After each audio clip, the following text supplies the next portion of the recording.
There you go. Okay, hello everyone. Thanks for tuning in again. So this is our third workshop. We're starting where we left off because we didn't get through the entire second workshop. So we're just gonna do a brief kind of review of where we left off, and then we're gonna talk about stochastic gradient descent, and then we're gonna start with convolutional neural networks today. Um, also, yeah, everyone go out and vote if you haven't already. Elections tomorrow, so go vote if you haven't. And yeah, let's get started. So yeah, I wanted to start on this slide because we did have a slight error that someone in the recording pointed out. So this oh, actually, yo, Ben, can I share? Because they can't see my cursor, and I think that it would be better if they could see my cursor.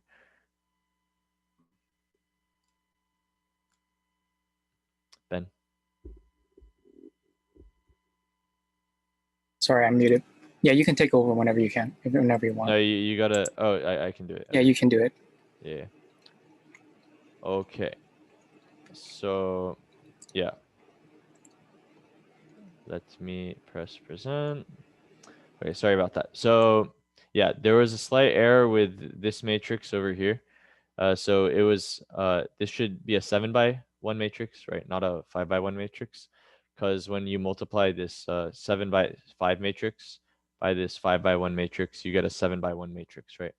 And if you want to do element-wise multiplication, well, they both need to be 7x1, right? Otherwise, they don't work if they're not the same size.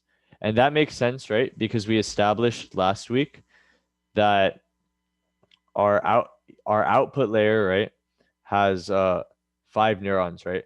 But we want to compute the errors of the neurons in the layer right before the output layer, and there's 7 neurons in the layer right before the output layer, right? So that's why we have 7 rows here, right? And that's why there's 7 things that we're multiplying by, because there's 7 different neurons that we're trying to calculate the error for. Okay, so I understand like a lot of people were maybe slightly confused about these slides. So I want to take a second to kind of acknowledge and answer all your guys' possible questions here. So like I don't know, maybe you guys like read up on this stuff in your own time. Maybe you like are like masters at it now. I don't know. Uh, so just let us know if you have any questions. Why can't I open the chat? Hmm.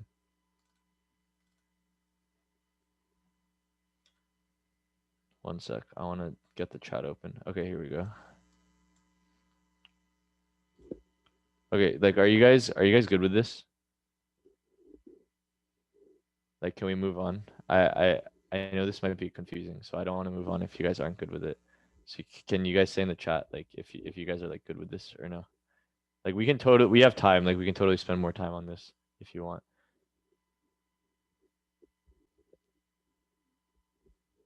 If you're good with it, you can like give a thumbs up or say yes in the chat. And if you're not, or you're a little bit confused, you can do like a thumbs down or something. Yeah, okay. So some people saying yes. Okay. Okay, cool. That's cool. Okay, awesome. So let's go to the slide where we left off then. So we left off on kind of talking about how we update the weights and biases. So yeah, we use this algorithm called stochastic gradient descent, right? Which is kind of a variation on this idea that we discussed earlier, where we're kind of computing the whole idea, right, was to compute the gradient at each time step and then move towards the direction of the negative gradient in order to eventually kind of converge on some local minimum, right? So that's what the kind of stochastic gradient descent algorithm is doing. It's giving us kind of a paradigm for how we're going to update these weights to actually go towards that local minimum. So what you guys see, what we're doing here, right, is so these are kind of the update rules that we're using, right, to update the weights and biases. So this little n here is our learning rate, and the m represents the batch size. Okay, so then let's also recall what all of these are, because this is important, right? So if we look back at our formulas, right, remember the things that we're ultimately trying to compute in back propagation is the derivative of the cost with respect to the bias and the derivative of the cost with respect to all of our weight terms, right? So these are those kind of formulas that we can use based on our error in order to get those actual partial derivatives that we're looking for, right? So if we first look at the weights, right? So this is the formula, right? We multiply the error times the activation of the previous layer, right? So if we're looking at that here, that's exactly what we're doing again, right? So you multiply the error times the activation of the previous layer. The only reason why it looks slightly different here, right, is because this is kind of in component form, right? As we discussed previously, this is a component form. So this is kind of how you would do it for one bias term or for one weight term. This is the same thing. It's just the analog of it in the matrix form, right? So it's the same kind of idea where we showed you guys the visuals of this stuff, right? I'm not gonna like break down the visualization of this one. But it's the same sort of idea where we're computing everything all at once, right? So the idea is that we compute all of these weight partial derivatives, we sum them up, and we take the average of them over the batch. And the batch is basically the number of samples we want to look at before we update, right? Which makes sense here, right? Because we only update after we've gone through these M number of samples, okay? So each X is one training sample here. So you sum over all the X's in your mini batch, and then you divide by however many there are, right? That's the average. So you take the average of all of these weight partial derivatives, and you multiply it by your learning rate, and then that's kind of how you update it. And we're going to talk about this will become more clear as Ben talks about stochastic gradient descent. And it's the same exact idea here for the bias. So each X represents one kind of training instance, one kind of pass through of the network where we go forward, compute the loss, and then we back propagate. You do that for each sample, right? So for each sample, you kind of sum it up for each sample, and then you divide it by the total number of samples in your batch, and then you multiply that by the learning rate, exactly like we did for the weight. The only difference is the formula that we use to actually calculate the partials are different, right? Just because one's a weight and one's a bias. Okay. So I'm going to stop again for questions here. So I want you guys to understand basically what each of these kind of terms actually represent and what all these superscripts mean. So is anyone unclear about like what's actually happening here, right? Like, is anyone unclear what the X is, what the L is, what this T is?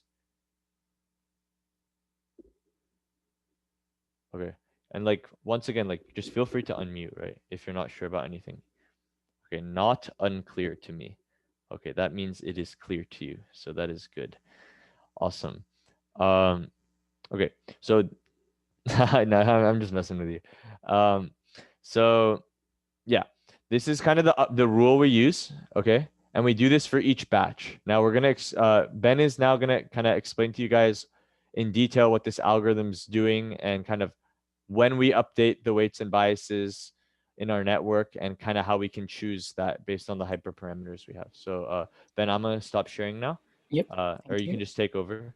There is one question in the chat. If the batch size is 5, does that mean the weights and biases are only changed every 5 data points? Yep, exactly. That's exactly right. Yeah. And we'll actually go into it a little bit more, or not really that much more detail. We're actually going to take a step back and look at it at a higher level in these next few slides. But that's really important for you guys to understand, right? So if the batch size is, and we're going to talk about this in the next few slides, but if the batch size is like 5 samples, that means you accumulate these partial derivatives over those 5 samples. You take the average, and then you use that average to kind of update the weights and the biases. And there's a reason that we do this, why we kind of average it instead of just doing it after every sample. If you do it after every sample, there's actually a name for that. That's called online learning.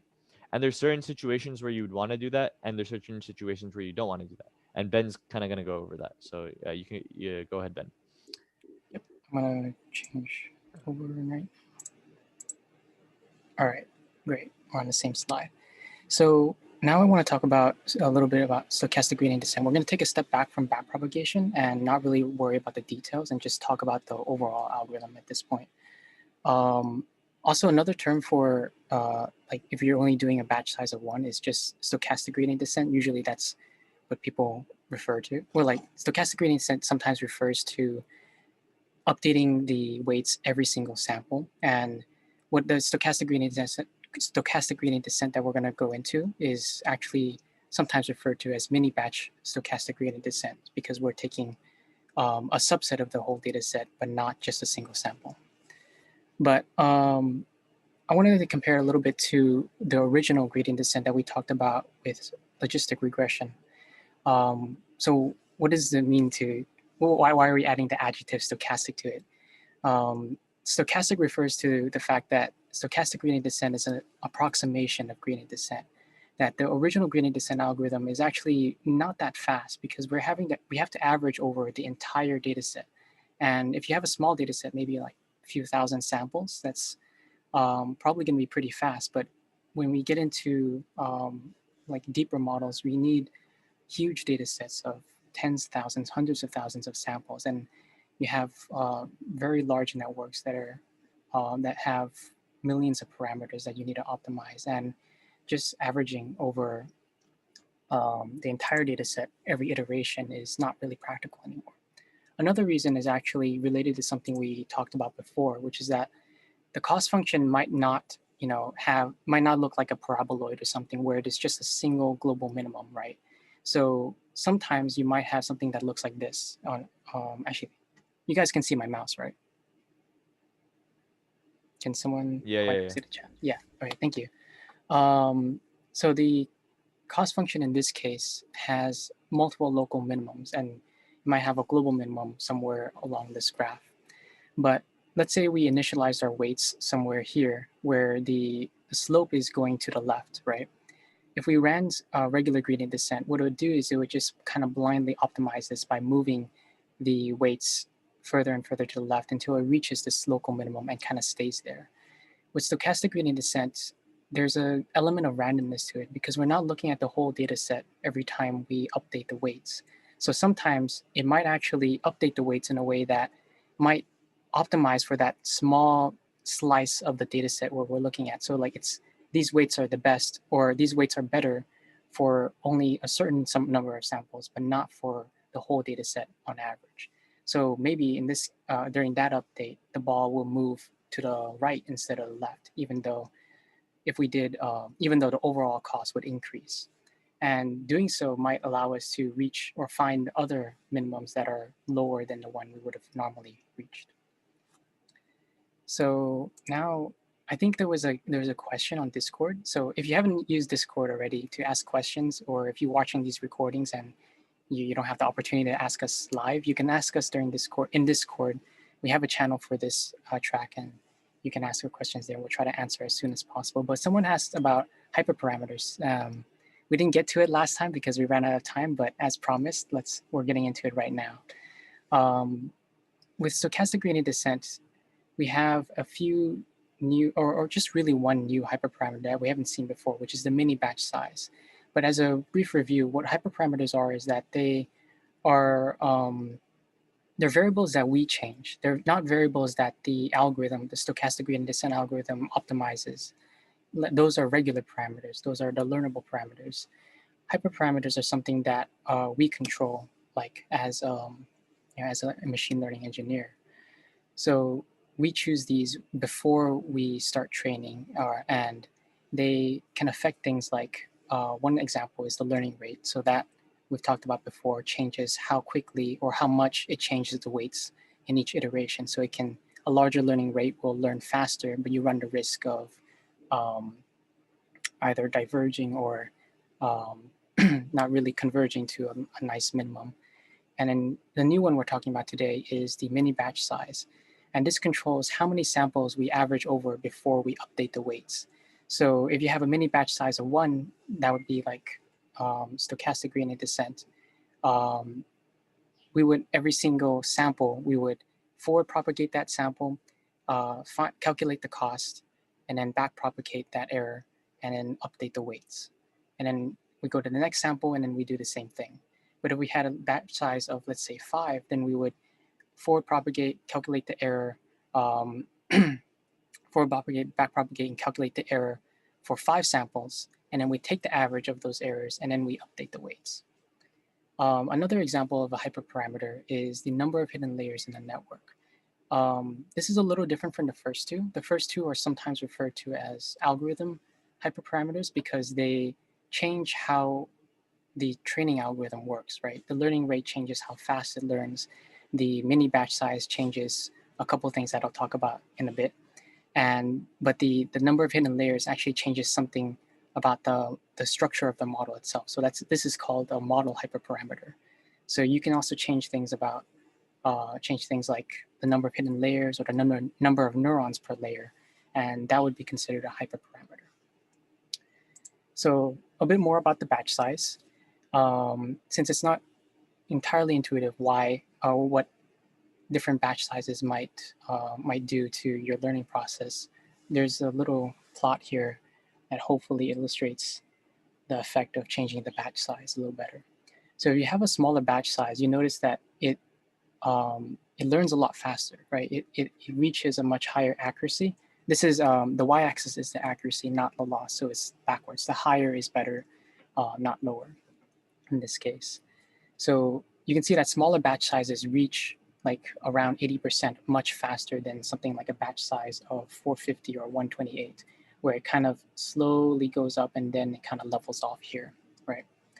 But the difference between a smaller batch size, or the trade-off is that smaller batch sizes are a lot more volatile. You can see that the accuracy goes up and down pretty significantly, especially early on in the training process. And then it only later on kind of levels out. Even then, there's still a lot of volatility there. Whereas if you have like a large batch size like 256 here, it's a lot more stable, even though it learns a little bit slower. So that's one effect of changing the batch size. Now we're kind of gonna take a step back, or not move away from hyperparameters and talk about data sets, or how we split up our data set for training purposes. Up until this point, we've kind of talked pretty abstractly. We haven't really given you any concrete examples. So I thought this would be a good opportunity to kind of look at a real data set that people have used before. In this case, it's the MNIST data set. So this is a data set of handwritten digits. And these 3 images on the bottom right corner are pictures of samples from that data set. Actually, I want to open the chat in case that someone has questions. If you have questions about like the hyperparameters, could you actually let me know? Or if there's the chat, there you go. Yeah. So actually, let me pause here before I move on and talk about data sets. Does anyone have any questions about hyperparameters? Or if it's good, then could you just say yes?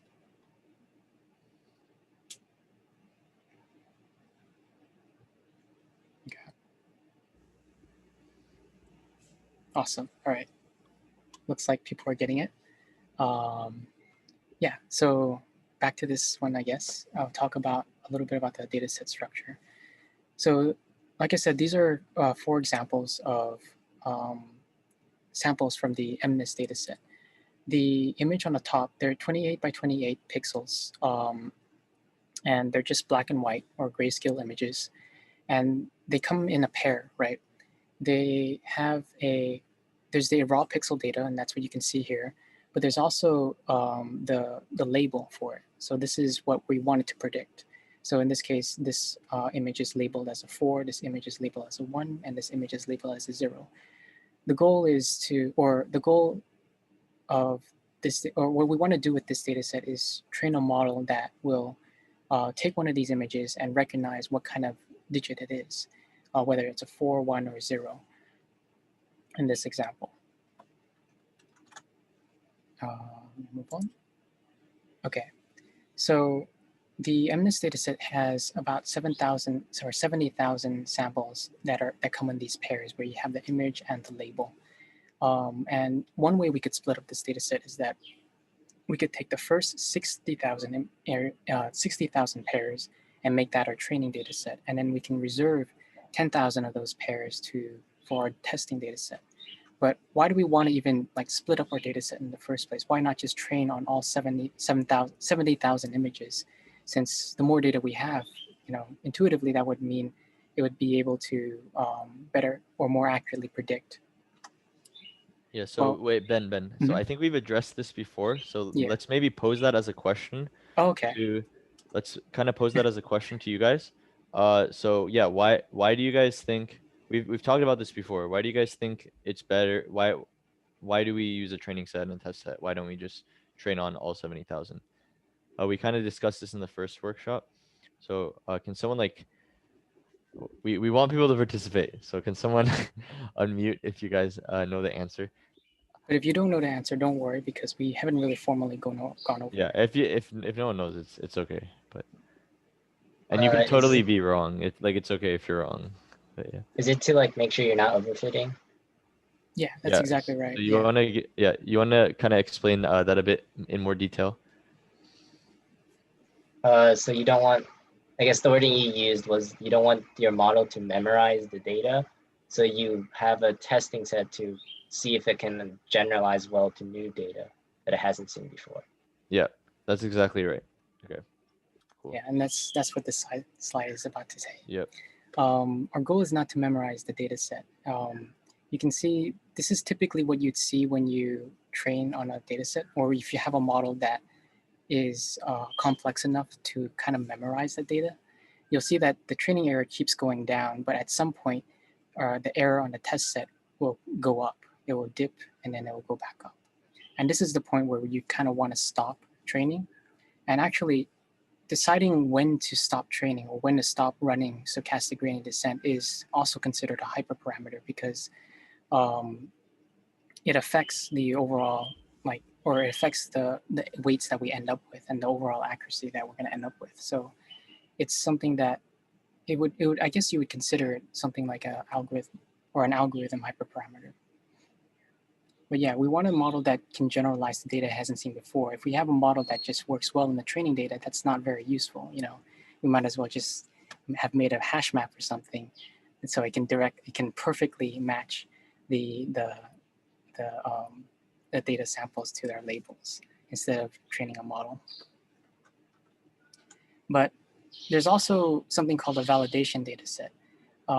So what we can also do is split our data into 3 different chunks where we have a training data set that's usually the majority of the data, the vast majority, because we need a lot of data for training.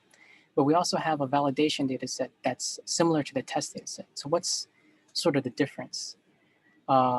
Why do we want to separate the validation and test data set? And this is kind of the question I want to pose to you guys, if you can figure out why. Why do we want a validation data set? Or why do we, so let me describe how we're going to use the validation data set first. The validation data set is actually going to be used to decide when we stop or decide our hyperparameters. It's going to decide like, oh, we're going to stop at this point in our training because our error on the validation data set, not the test data set in this case, is starting to go up. So we stop training here. Or maybe we use the validation data set like, oh, okay, if we use a model that has more layers, then it has better accuracy on the validation data set than if it had fewer layers. So if we use the validation data set in that way, why do we separate it from the test data set? Why not just use the same data for both? Does anyone have any ideas? Yeah, you guys can just like spit out whatever ideas you have. Like it's not like extremely like obvious. So like we encourage you to just like give any ideas you have and we can work towards the correct answer together.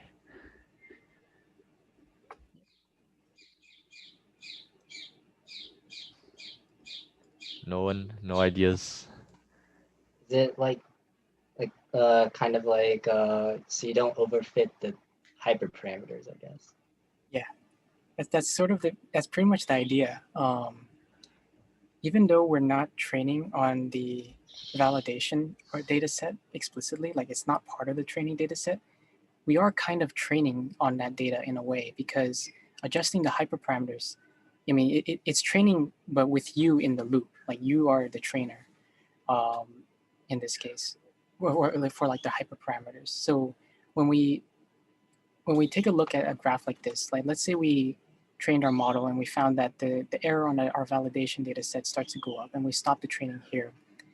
In a way, it's sort of like we're optimizing our model for their validation data set. And so it's not really a true test data set anymore, right? It's not representative of data it hasn't seen before, because it has seen it, just not directly. It's seen it through you, right? I don't know if that makes sense. But when we're,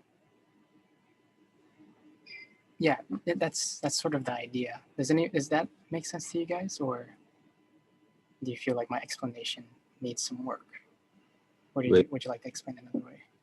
So like the validation set and the test set is different, but like, wouldn't it also be like you're training on the validation set also, because like you just stop it when you see the validation set rise?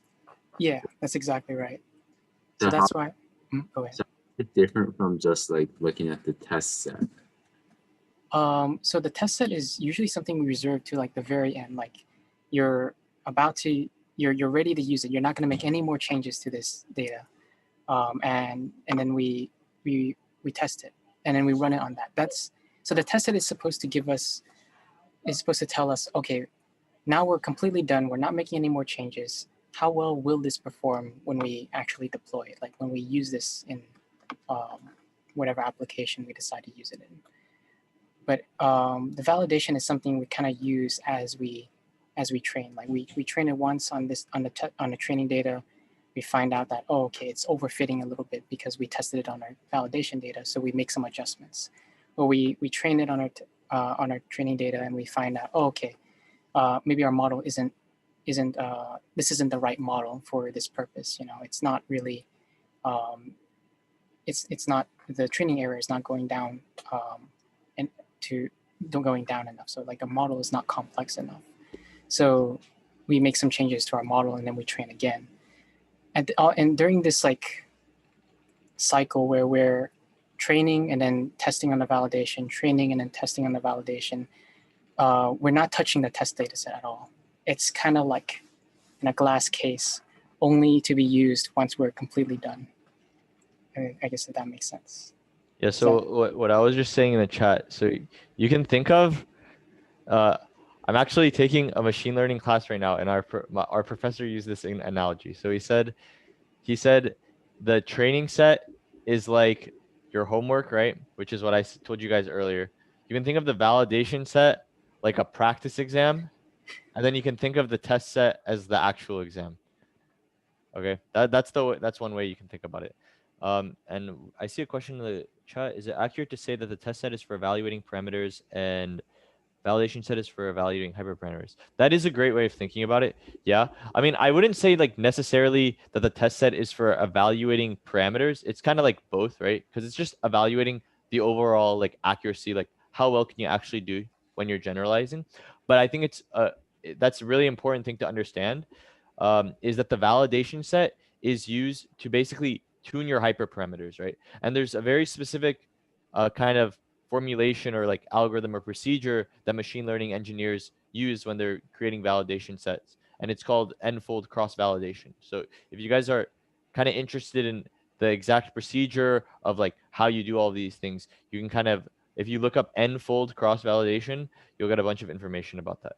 Actually, I think it might be a better way of thinking about it is that the validation data set is for training, is like Paymon said, for tuning hyperparameters, and the training data set is for tuning the regular parameters. Yeah. So the test set is not for any kind of tuning or it's only for like the final evaluation. Because think about it like this. So think back to that analogy. So like for the homework and the practice exams, right?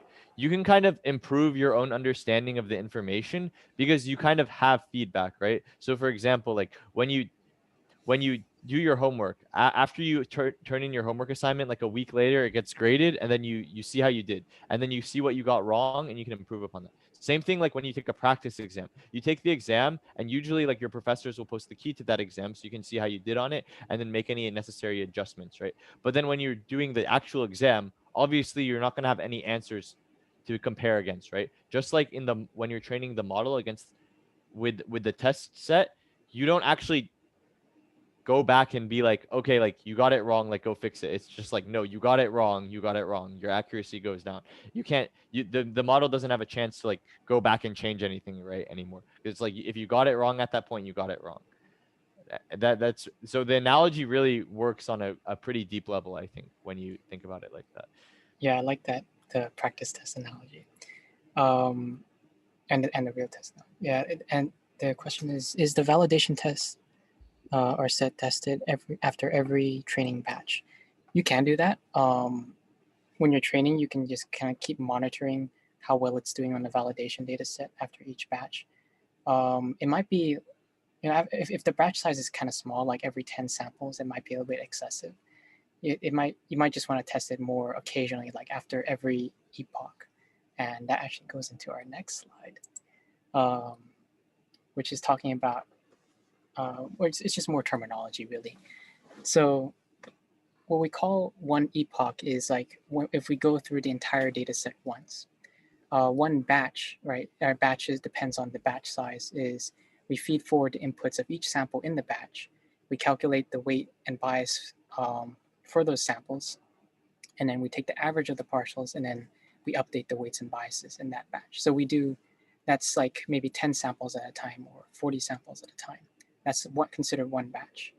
And then for one epoch refers to going through the data set once. So if we separate the data set into batches of a certain size, then one epoch is the number of training samples divided by the size of the batch, right?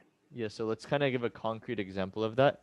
So let's say we have 100. Okay, I'm gonna pose this question to you guys. Okay, let's say we have 100 samples in the entire training set, right? There's 100 training samples, and then our batch size is 10. So how many batches go into one epoch then? So as Ben said, one epoch is over after we've gone through the entire data set once. So if we have 100 total samples, and then the batch size is 10, how many batches are in one epoch? So someone gave an answer. Okay, Ryan, do you want to unmute and maybe say why it's 10? If you don't want to, it's okay. But or you can explain in chat and we can read it out if you don't like talking. But we'd like you to talk, please. Can you hear me right now? Yeah, we can hear you. Well, if there's 10, like this batch size is 10 and there's 100 total, then 100 divided by 10 would be 10, right? Yeah, right. It would take 10 batches in one epoch. Yeah, right. It's just yeah, it's really that simple. So I just, a lot of times people get confused between what a batch is and what an epoch is. So the batch is just like one little collection of a few samples, right? And we determine how large that is. The epoch is only over once you've gone through all of the data. Okay. And if your batch size is 1, then it'll take however many, samples are in your whole set in order to finish the epoch, right? So yeah, Ben, you can continue. Yeah, so you can kind of see how like having a smaller batch size will learn a little bit faster because we're only averaging over a few samples before we start updating the weights. So if we started at a randomly initialized weights, then our predictions would be pretty terrible at first. But we go through one batch and we're already starting to update our weights. And then we go through another batch, another 10 samples, and then we update our weights again. And so it trains a lot faster in that way. But if we had a larger batch size where we average over like 100 or 200 samples, it's going to go through a lot of training samples before it actually makes any updates. So that's why having a smaller batch size is probably going to learn faster than a larger batch size. All right, so we put this slide here because with our this week is CNN Workshop 2, next week is CNN Workshop. Oh no, so this is CNN Workshop 1, next week is CNN Workshop 2, and then we're going to go into RNNs, PyTorch, and then we have that 2-week mini project that we talked about at the very beginning of this workshop series. We're going to be using Conda for the workshop, or Conda to build our models. So we just wanted to give you a heads up if you want to get started installing these tools ahead of time. So, yeah, I can talk about this a bit. So I wrote this. It's hyperlinked there, as you guys can see. There's a document. It takes like 10 minutes. Okay, maybe like 20 minutes to go through it. So like you have like a month to do this, but like, and like that's why we're telling you right now, just in case like, I mean, it's really easy. Like you probably won't run into any issues, but like in case you run into any issues, you can like ask us. So if you guys like are on the slides, like you can click that link, and it'll kind of open a document and explains kind of exactly how to. It kind of explains what Conda is. It kind of explains. I try to like break it down for you what you were actually doing at each step, and then it's just like a couple of commands you have to type into a terminal to kind of set some things up. Because when we do the project, obviously you guys are kind of going to need an environment to work in that has all the PyTorch packages and whatnot that we're going to be using to kind of actually do the machine learning implementations towards the end. So like, you don't need to have this by next week or the week after that, but like three weeks from now is when we're going to do the PyTorch workshop. And it would be good if you guys can have this by then. Because kind of when we do the PyTorch workshop, we're kind of gonna, it's kind of good if you kind of like type the things that I'm typing along with you guys, so you guys can kind of be on the same page as me. And we're probably, like I say on the slide, I'm probably gonna hold like a little meeting or something at some point before the PyTorch workshop where you guys can like come in and ask if you're having any issues, and I can like help you work through it, or Justin or Ben, we can like help you work through it, or you can just say on the Discord. So yeah, I don't want to spend too much time talking about that, but it's there. Yeah, it's here if you want. You got a lot of time. But, sorry, I have my windows mixed up. Right. So now that's pretty much it for the workshop, or this workshop. Then we finish up this one. We want to talk about this. We're going to discuss a little bit about it, and then we're going to move straight into the CNN workshop, which was supposed to be scheduled this week. Right. Here are some questions that we can talk about. First one is, we want to provide 2 examples of hyperparameters you may want to tweak in your network, and the implications that each hyperparameter has on how quickly and efficiently the network can learn. So this is just asking you, like, give a couple examples of hyperparameters. You can mention the ones that we've talked about before, or if you heard of other hyperparameters, then you can mention them and we can discuss them too. Yeah, there's like a bunch of things we've talked about in terms of hyperparameters for the past like 3 weeks, right? So like either in the chat or if you guys can unmute, kind of just harken back and like talk about some examples of hyperparameters and maybe what happens if you don't do a good job, what happens if you do a good job. Can be any of the parameters we've discussed. Yeah. Can I ask a question about the validation set? Yep. Yeah, of course. So when you guys say like it like helps tune the hyperparameters, does the model like tune the hyperparameters, or is it like you as like the physical programmer sees that the error on the validation set is increasing, so you like stop the training and then you change the hyperparameters and then like restart training? Yeah, so usually it's the second thing. It's technically possible for you to do something where like if you see it like dip below a certain number, then you can like have some algorithm that like automatically does like perform some updates. Like there's kind of routines that you can technically write that will like do it for you. But like for the sake of like our discussion and us talking about hyperparameters, like it's something that you kind of basically have to do yourself, right? Yeah. So you kind of look at the data, you see what's happening, and then you make your adjustments. Yeah, if you're interested in learning more about like automating that part of machine learning, you can look up AutoML, and I think that's Google's effort to kind of automate tuning hyperparameters. So Yeah, it is possible, but yeah. It is possible. There's like, it's getting kind of meta at this point, right? Like using machine learning to like train machine learning. It's like, oh God, right? But yeah, at eventually you can keep climbing up that ladder, but eventually someone has to look at it and see what's happening, right? So, yeah. So okay, we want some examples of hyperparameters, guys. Come on. Wait, Yeah, go ahead. about like the validation set again, like Mhm. so the like things like the learning rate you would need to set at the start, right? Yeah, so you got to start somewhere, right? Just like with the learnable parameters, like the weights and biases, you got to start somewhere, right? And then you got to make your adjustments as you go. Like, So you continually change the hyperparameters as you go along. yeah. So you kind of start somewhere. You kind of start at some like kind of accepted or like decent baseline that you think should perform decently well based on past empirical data that other machine learning engineers have collected, or just like kind of a general intuition of your data set. You kind of start somewhere and then you kind of monitor how you're doing and you make adjustments from there. That makes sense.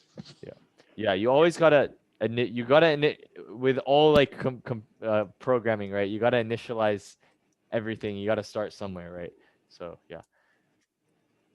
Speaking of starting somewhere, so we have to make these hyperparameters start somewhere, right? So Got it. does someone want to give an example? One of them. You don't have to explain. Just throw something out. No. Then we'll Learning ask you to rate? explain. Learning Okay. rate. Learning Okay. rate. Okay. Great. Let's break that down. Okay. What tends to happen if the learning rate is too large? You could skip over the minimum. Yeah, right. So our granularity is kind of too large. So we could be hopping around on these hills of the topology of the function and never actually converge at some minimum point because we're kind of updating too drastically, right? And you guys have seen visuals of that on the slides on the first and second workshops. So yeah. Okay, so that's learning rate. So that was an example of a hyperparameter and the implications that it can have. Let's get one more and then we can kind of move on because that we don't want to spend too much time. We got more interesting questions too, Yeah, and we also have, more slides. Lots more. yes, many slides for your viewing pleasure. Number of layers. Awesome. Number of layers. Okay. What happens if we have a really complex kind of problem we want to solve? Like, let's say we want to identify between 20 different pictures of animals. The network has to be able to identify what that animal is just by looking at the picture of it. So like kind of what problems may we run into if we don't have enough layers in our network in that case? It will be very inaccurate. Yeah, so that's true. But kind of let's maybe explore like why is it inaccurate? What's kind of holding it back? I don't know how to explain it mechanically. I Just like intuition, just like an intuition.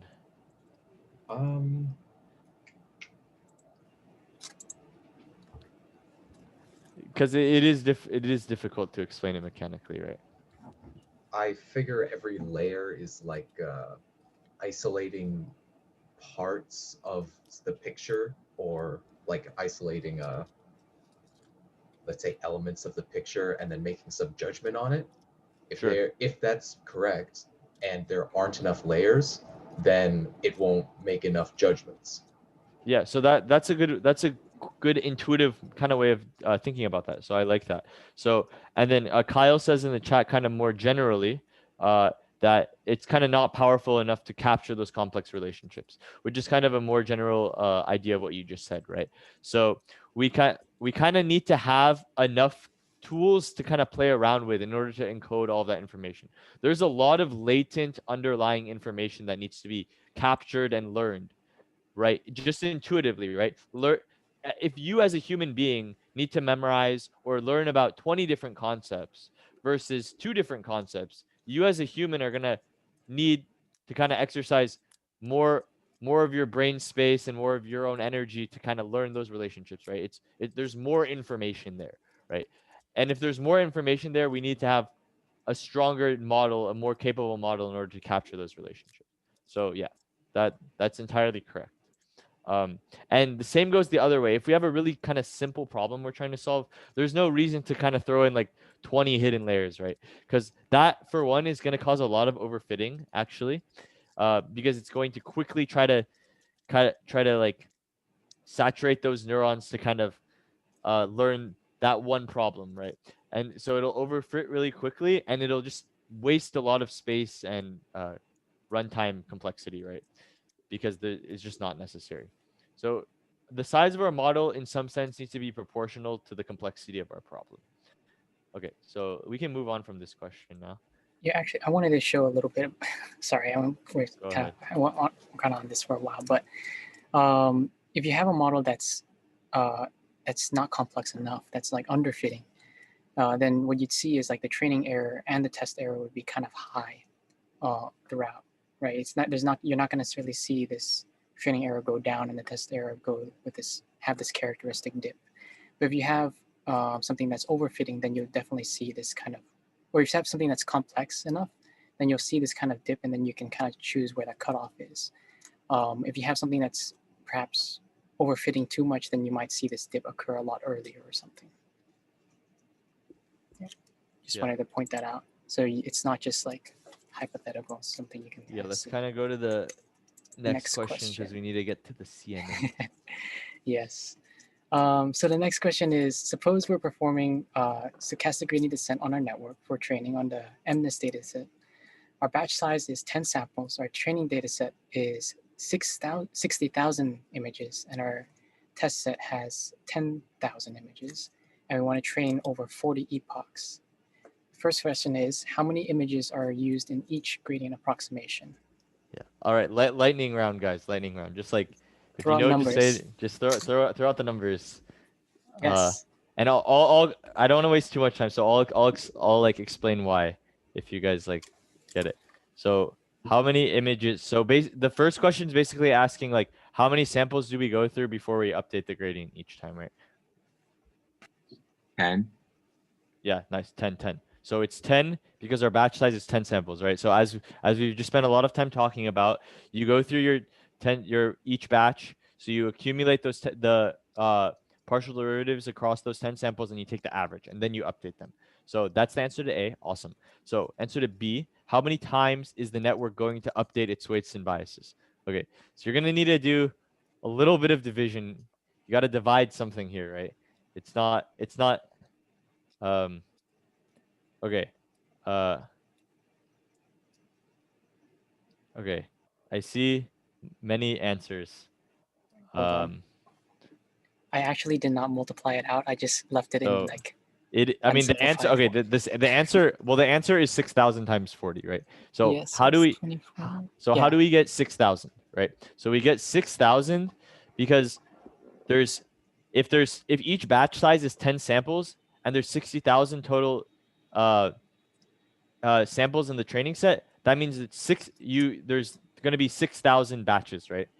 So then so for each epoch, you're going to update it 6,000 times. And then if you're doing 40 epochs, then if you're updating it 60 times for each epoch and you're doing it for 40 epochs, well, then you get 6,000 times 40. So that's how you get that. That's the answer to B. Yeah, so multiplied out is 24,000. Okay. How many times will the network feed forward?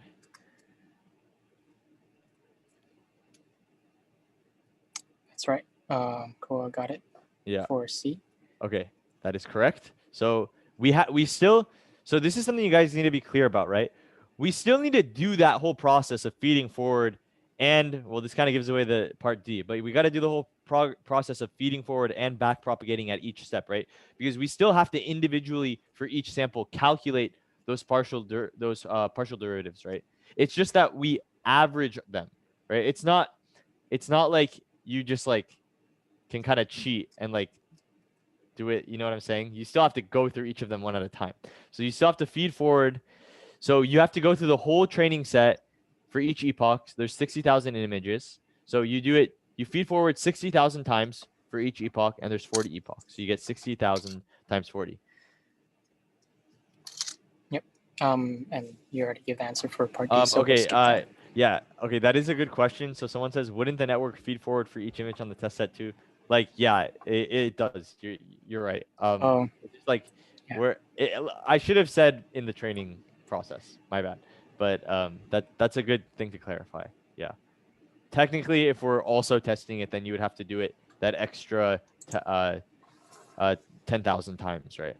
Yeah. You'd add 10,000. But that's a great question though.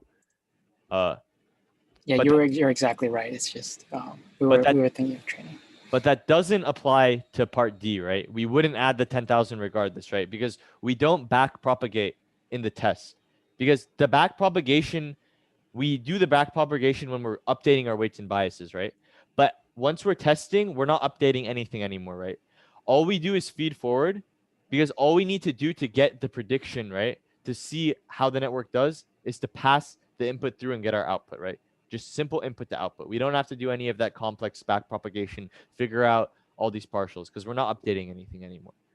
Okay, so in that sense, the answer to D, as you guys probably already have gotten by now, is also 60,000 times 40 for the same reason, right? Right. Okay. Let's move on to the last question. Last question.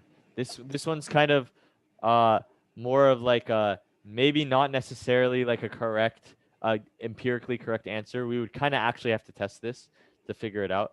But maybe using some of the intuition and ideas you guys have hopefully developed, maybe we can get some analysis between these two models. So it says there's two models. We randomly initialize the weights and biases, and we use different hyperparameters for each of the models, right? So for the model 1, we use a low learning rate and a large batch size and train for a low number of epochs. And then for model 2, we use a higher learning rate but a smaller batch size, and we train for a lot longer. So let's kind of like we can kind of guide you guys through this a little bit. So one of these is like probably a pretty large candidate for overfitting. Do you guys think model 1 or model 2 is more likely to overfit? Model 2. Okay, awesome. Why do you think model that's 2? Yeah, so why do we think model 2? Since it learns at a faster rate and it trains for a longer. Yeah, that's correct. So the big giveaway is just like we're training over 1,000 epochs, right? That's a lot of training, right? So if we, and you guys saw that kind of visual that Ben showed you guys, where the training accuracy is going to continue, or the training loss or error is going to continue to go down, but at a certain point that test error is going to actually go back up, right? So if we train for way too long, that's very likely to happen. Okay, so now that we know model 2 is more likely to overfit, do we think model 1 or model 2 is going to have a better training accuracy, and do we think model 1 or model 2 is going to have a better test accuracy based on what we just talked about? Wait, so which one has the better training accuracy? Let's do that first. Yeah. So is model 1 going to have a better training accuracy or model 2? 2. Yeah. So someone said 2. Why do you think it's 2? We just said that it's prone to overfitting. Yeah. So because it's prone to overfitting, right? That means it's going to kind of memorize the training data. It's going to get really good at it, but it's not going to be able to. Well, that kind of gives away the answer, right, for the second part. So the test accuracy, we're probably going to see model 1 do a better job, right? Because if we're less prone to overfitting, that means we're probably generalizing better. We're probably learning actual relationships between latent and abstract concepts in the data space instead of just memorizing the data. So that means model 1 is going to have our better test accuracy. So that kind of wraps up the second workshop. So yeah, we can take a 4-minute break. Okay, let's come back at 7:02, and then we'll start the CNN workshop. Okay, guys. So yeah, see you guys in 4 minutes. Again, in this time, feel free to ask any questions. We'll be here. Yeah, and if you're on the slides, there's just a couple of things like resources that we link to, things that we've used for the workshop and that you can read more about. But yeah, I'm going to change over to the CNN slides. So during the break, if you want, you can. I think we're gonna open have Justin share. Yeah. All right. I will be right back.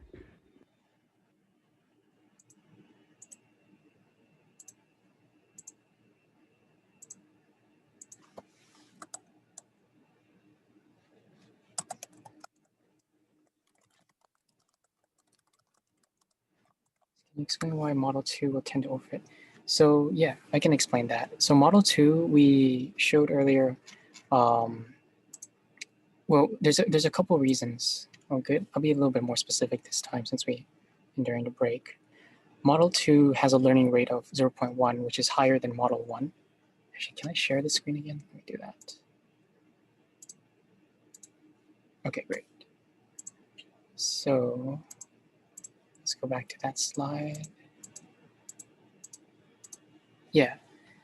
Oh, I think I went too far. All right. So Model 2 has a faster learning rate, has a smaller batch size, which we showed that when they have a smaller batch size, it updates the weights more frequently. So it's probably going to learn faster as well.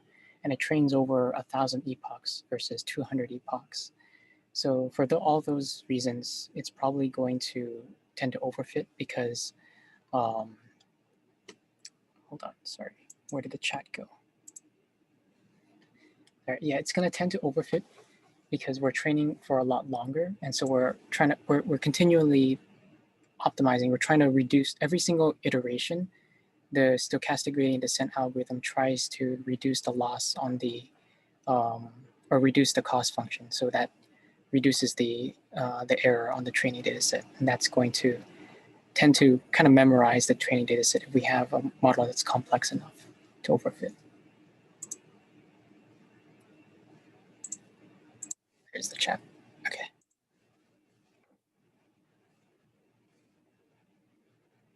Oh, wait, hold on. I did not send the message. I wanted to give the link to the slides. Chat. So this is the slides that we're going to move to after the break.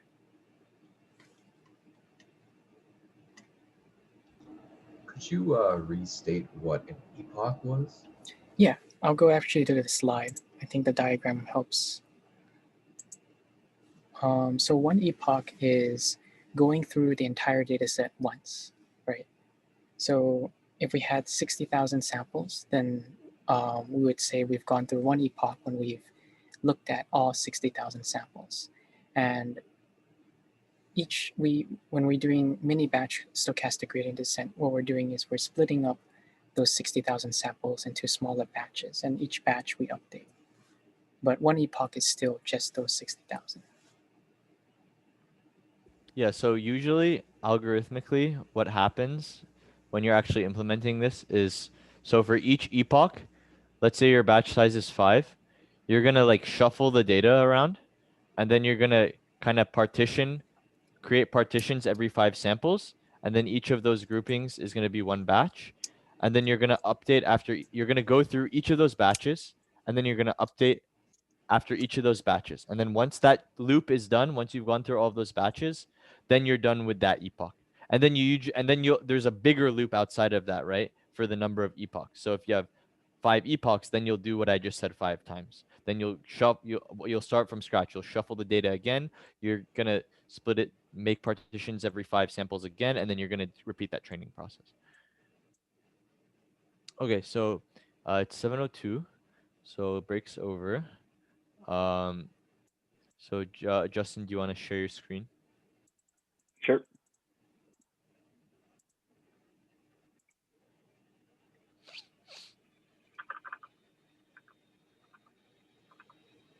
Awesome. So can you guys see the slides? Yeah, you're good. Okay. So here's the attendance code if you guys want. So now we're going to be pivoting to go over convolutional neural networks. So just for today, we're going to be going over applications of CNNs, theory, and a brief intuition for CNNs. We'll go into like what makes up a convolutional layer and what are some of the other things that are specific to this architecture and help it for the particular task that we have at hand. So again, we kind of spent half of the workshop time going over some stuff that we had covered in previous workshops, so we might not get to the end of it, but we're gonna try and make as much progress as we can. So just moving into some applications of CNNs. So convolutional neural networks are used mainly in the domain of computer vision. So we want to think of things that use cameras, photo images, like image processing and computer vision type of tasks. So a very common application of convolutional neural nets is in self-driving cars. So we either use them to make predictions on optimal courses of actions or like object detection, some sort of semantic bounding for images. So as we see in our example, we have our grayscale input image and just some different things that we can kind of contrive from this given input. So we see like object detection, and we can see like even different things that we might have to detect for, whether it be safety or otherwise. Another application that you guys might be a little more familiar with is the tagging friends feature with Facebook.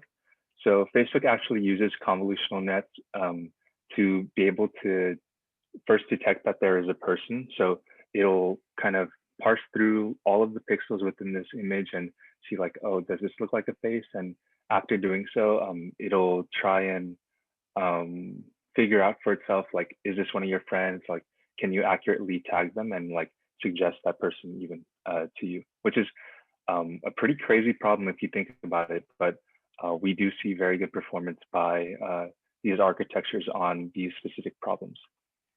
So just to give some context for CNNs, let's go into what is a CNN. So again, it's a type of neural network used for computer vision. So this computer will perform classification by looking for really low-level features. So oftentimes it's not things that we would kind of intuitively come up with, but it'll find these sort of patterns or other things that are like able to be processed by a computer and use convolutional layers to build up into more, I guess, tangible features that you and I can recognize as being significant and useful. So I know we just wrapped up our introduction to feed-forward neural networks, but we're just going to do a quick recap. So let's think about working with a single image first and neglect any of the sort of hyperparameters that we have to deal with. So fully connected networks will work primarily, as we've seen, with vector data. So you can think of this as like a one-dimensional array, like in our logistic regression example of trying to predict like a type of fruit. We had things like smell, taste, color, shape. So we have a one-dimensional array of different features that we can hopefully model our prediction off of. So in this case, we will be unrolling our image and all of its pixels into a 1D array. And then we'll have like a matrix of weights to map like neuron to neuron. And like how we saw, our output of any layer would be, again, a one-dimensional vector, which is then propagated through our network. So just the visual on that. So this is our regular fully connected feed-forward neural network architecture. So as we've seen, we have an input layer of our features. We'll pass this through to a hidden layer, which will then pass to another hidden layer, and then finally come to our prediction or our output. So now Paymon's going to take over and kind of go into why we use CNNs for different types of data and what sorts of tasks they're more suited for. So I'll stop my share here. Yeah, so I'm going to share my screen again. Sorry that we're swapping the share so much. Hopefully it's not too annoying. You guys can see it, right? Cool. Okay, so like Justin just discussed, right? So just in case it wasn't clear already, so the models, the kind of neural network that we've been talking about thus far is generally called like a fully connected network or a densely connected network, right? And you can kind of see why that's the case, right? Because literally every neuron is connected to every other neuron. And what we're going to explore in the CNN architecture, and actually in most architectures that are actually used in the real world, it's not necessarily the case that every neuron is connected to every other neuron in the next layer. It's usually a lot more sparse than that, and there's many reasons for that we're going to get into. So let's kind of dive into CNNs a little bit more. So Justin kind of just emphasized to you guys how most of the data in our fully connected layers, they're just columns, right? They're just singular columns, and we can kind of pass forward through, and they're kind of just vectors, right? The only kind of thing that's two-dimensional that we have to deal with when we were talking about the fully connected network was our kind of weight matrix, right? That was a kind of two-dimensional thing because we have a certain number of weights from all the neurons in the previous layer that go into one neuron in the next layer, and you have that for each of the neurons in the next layer, right? So most of the things were kind of vectors. Now, the dimensionality, when we talk about CNNs, gets a little more involved, and we're going to spend a lot of time talking about that. So like it says on the slide, so CNNs work with volumes. So when you guys hear the word tensor and you hear TensorFlow and all of these words, so tensors kind of just refer to data structures that are kind of higher dimensional containers than just a vector or a matrix, right? When you think vector, you think of like a an n by 1 kind of object, right? There's only one column, but there's a bunch of rows, right? And a matrix, we can have, you know, more than one column, right? And then when we get to tensors, we get into higher dimensional spaces, right? So you can have a three-dimensional kind of container, right? So you have like rows, columns, and then you can also have depth. So then for each row, column, piece, coordinate, there's kind of, let's say your depth is 3, then there's 3 pixels in the third dimensional direction, right? So just think of it visually like a cube, right, in the third dimension. And it's literally impossible for us to visualize it beyond the third dimension, but conceptually, it's that same idea, right? So yeah, that's kind of what's written on the slide, right? So we have like, especially for images, right? Because CNNs, we're going to be basically exclusively working with images. We're going to be commonly working with matrices that have some height times some width times 3. So the height and the width, you can just think of like the rows and the columns in the matrix before. And then the 3, it kind of refers to the depth that I was talking about.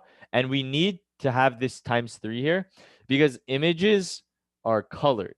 And the way that computers encode this, right, as I'm sure most of you guys know, is that there's an R, a G, and a B value, right? So it's a certain percentage of red, a certain percentage of green, and a certain percentage of blue coloring being presented on each pixel on the screen that ultimately creates the perception of a certain color on the screen for us, right? So we kind of need to be looking at all 3 of these. Now, you could maybe ask like, well, we just looked at that MNIST image data set and that one wasn't colored. Well, yeah, that one was black and white, right? So we don't need to kind of look at these 3 depths because we just kind of encode how lit up the pixel is. If it's 0, it's not lit up. If it's 255, it's all the way lit up. And by lit up and not lit up, I mean if it's not lit up, it's like a black pixel. If it's lit up, it's like a white pixel, right? So we just keep this kind of structure in your head of our input space is going to kind of look like this, right? Because each image has the height and the width, and then but it also has those 3 different colors, the R, the G, and the B. Okay. So let's so yeah, now you can kind of get this visual. We're going to kind of show you guys a more formal visual in a few slides. But yeah, the kind of idea is that it's still kind of the same general principle of, right? Like we start here on this left side and we kind of pass through a bunch of layers and we get to the output. That's always true generally of neural networks. You're kind of passing forward through things, right? The difference is, like I said on the previous slide, we kind of have to deal with higher dimensional kind of objects when we're looking at the CNN. One of the reasons is because we have colored images, and we're going to see some other reasons that we kind of have to look at higher dimensional things. So I just spent a lot of time talking. So I think this is really important that we first understand what we're talking about here. Like, do you guys kind of understand how we can encode the input of some image by using this 3-dimensional kind of matrix? Can I get some yeses, some nos? Is that kind of clear what that looks like in everyone's head? Cool. You can kind of think of it like 3 window panes, right? Stacked on top of each other. The first window pane is like the red colors. The second one's like the green colors. The third one's like the blue colors, right? So you can think of it like that. Okay, cool. So yeah, so this is kind of like a kind of heuristic visualization of what the high level kind of look at it. So let's kind of dive really deeply into the different types of layers CNNs have. So yeah, you may have just noticed that I said types, right? So in the densely connected or the fully connected neural network that we've been looking at in the past, every layer kind of follows the same rule. It kind of does the same thing, right? We use the same kind of rule to update to get from one layer to the next, and they all kind of do the same kind of thing, right? It's just that when we have more of them, we can kind of encode more information. Well, the CNN's a bit more complicated than that. It's a bit more thought through than that. Not every layer in the CNN is the same. There's different layers that have different purposes in the CNN, and we're going to kind of go through each of those types of layers and talk about the reason each of those layers exists, kind of what the math behind each of those layers entails in a similar way that we looked at it for the fully connected network last week. And we're going to kind of work through the whole CNN structure from the input to the output. Okay, so we're going to start from kind of the first things that the CNN does when it gets an input, and we're going to gradually work through and see how it processes all of that data gradually through each layer until we get an output. Okay, so this kind of gives you a quick idea. So we're going to have the input layer, just like we had with the fully connected layer. It holds the image, right? Now, it's not necessarily going to be a straight line of or a vector, just like the fully connected one. It's not necessarily going to be like that, right? As I just discussed, when we're kind of looking at these images for the CNN, it's more helpful to kind of look at it in that kind of cube format. So when you're thinking about the layer, the input layer, kind of think of that cube. Think of us passing inputs into that kind of cube, okay? So now you have that your input. Now we're going to pass it through the meat of the kind of CNN, the convolutional layer itself, where it gets its name. This is where kind of all of the special stuff, all the CNN-y stuff is kind of happening. Then after that, we use this new activation function called the ReLU activation function that we actually briefly kind of mentioned to you guys in the past, but we're going to kind of look at what the point of this is, why we have it. And then we're going to look at pooling, which is downsampling. This is helpful to prevent overfitting and help generalization, and we're going to talk about that. And then before the output layer, we actually do go back to kind of the densely connected format. So these first few layers up here, they're not normal fully connected layers, but once we get to the end, actually, we do turn it back into, you do usually have a few, usually 2 or 3 fully connected layers right at the end before we get to our output. Because ultimately, our output in most classification tasks, for example, it's going to be that same idea that we discussed in the fully connected layer, where, for example, if you're trying to identify 10 images, right, you're going to have 10 neurons in the output layer, each corresponding to 1 digit, and whichever one is kind of lit up the most by the network is the prediction. That same idea applies to the CNN. The output is the same kind of idea, where you're going to have 1 neuron for each of your possible classes, and then whichever one lights up the most is the one you choose. It's just that we usually use a few fully connected layers to transition from all this more complicated stuff into our output, and we're going to discuss why we do that. Okay, so, oh, this is animated. I did not know that. Okay, this is kind of a more broken down approach to it. So we're going to, this slide appears many, if you guys are on the slides, you'll see this exact slide like appears many times, because we're going to keep referring it back to this slide to kind of talk about where we are in the network, because we're going to kind of go through each of these steps, right, that you're kind of looking at. So right now where we are is we're just starting. So we're going to be looking at the input and how we get to the convolutional layer. Okay, so you guys can see my mouse cursor. We're kind of looking at this area right now. And then after we talk about this area, we're going to talk about how we get from here to here. Then we're going to talk about here to here, and et cetera, et cetera. So yeah, let's get started with talking about how we go from our input space to our kind of convolutional layers. So yeah, so I kind of already discussed this with you guys, right? This is just saying that not all the layers are the same anymore, right? We're going to be using different operations to perform different tasks at each step. So to go from our input to our convolutional layer, we're going to be doing some certain things. To be going from our convolutional layer to this pooling layer, we're going to be doing some certain things, and so on and so forth. So this is just saying that we're not really doing the exact same thing for every layer anymore. Okay. So once again, I just talked a lot. I don't think I've discussed too much in-depth content yet.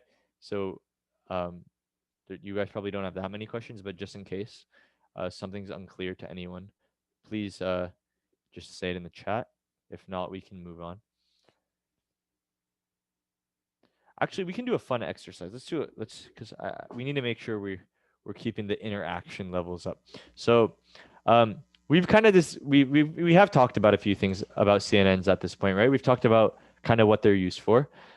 Justin gave you guys some applications. Now I want you guys to kind of think of a few more applications and maybe unmute or say in the chat that application that you think of, and we can maybe discuss if that's a good application, why it's a good application, why it may not be a good application to use a CNN. Because it's really important as machine learning engineers for us to understand when to use what kind of models for what types of problems. So yeah, let's see what you guys have to say. Just be creative with it. Okay, David said facial recognition. Well, we already gave that example, right? But yeah, that is an example. Anything that you can think of that you're working with images, right?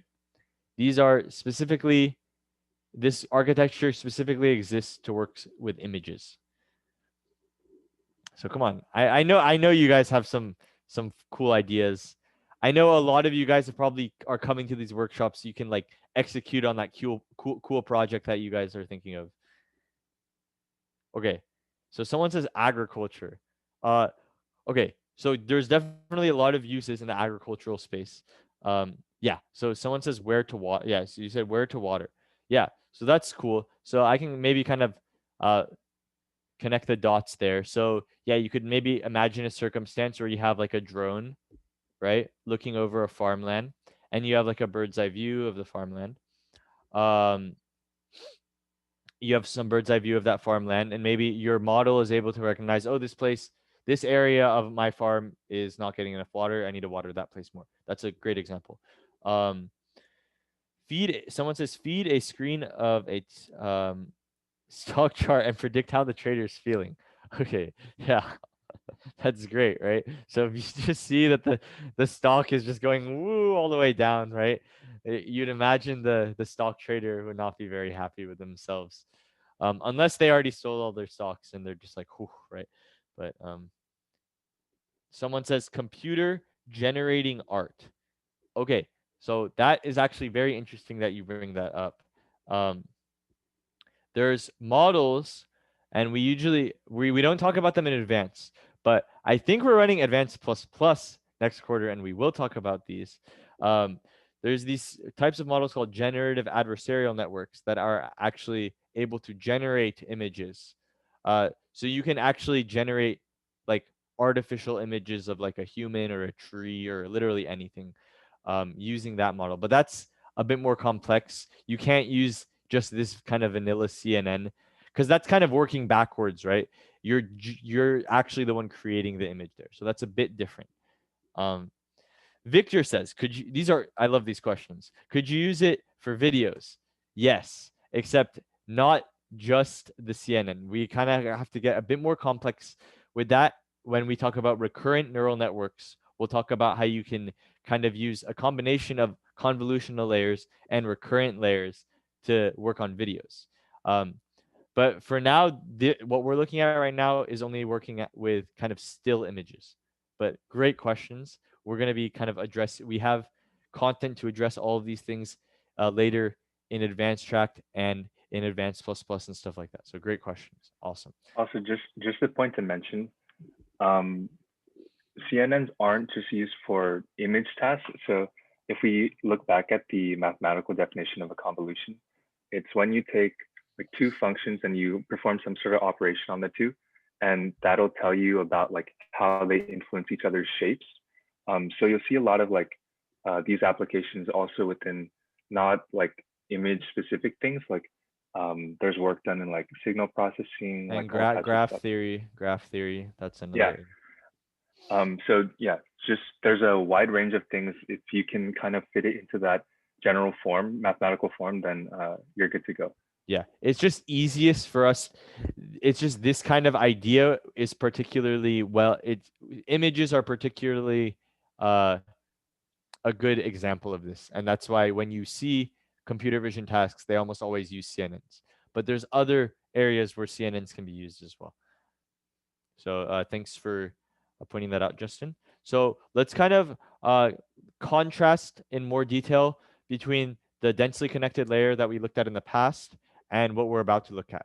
So this is kind of an example of that of the densely connected layer. You guys have already seen this many times at this point, right? So in this example, right, we just unwrap kind of this image, this 28 by 28 image into a vector. We just unravel it and we just put all the pixels into this column.